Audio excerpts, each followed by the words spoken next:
So you guys described, some of the difficulties that you faced when you first joined Torneos in the middle of a crisis. For those that may not be fully up to speed in terms of FIFA Gate, how would you describe the context that you faced when you first joined the company in the middle of what was going on?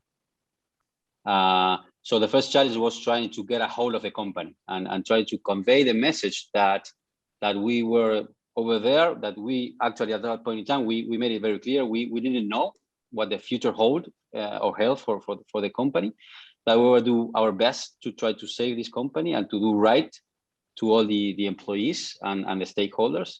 And of course, we had already received all the team coming from the US, from firms and audit firms that were conducting the investigation, which was not conducted by us, of course, but rather by outside counsel.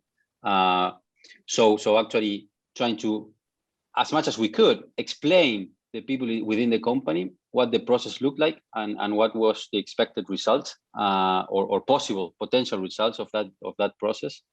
And of course, I mean, try to and the biggest challenge, I think, and going to that specific point, was the whole cultural thing. And I probably will keep coming back to this thing of the culture, right? There was no culture whatsoever within Torneos of a forget about, I mean, doing the right thing, because people were doing the right thing in terms of their work. People like not, of course, not Bursaco and his team, but everybody else was doing a good work. I mean, we actually, Torneo was, and we still are, the leading company in terms of production services in Latin America, ex-Brazil. So we were comfortable with that. But how we go from there to a company that is aligned to all the best practices internationally in terms of compliance and corporate governance? That was non-existent.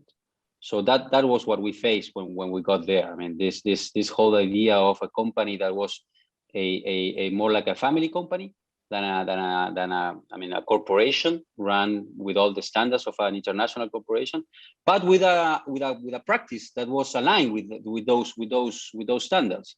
So we needed to match the corporate governance and compliance functions with the expertise and the way, the standards that they were using for providing services in terms of production and programming and all that we did back in time. I will continue doing today, right?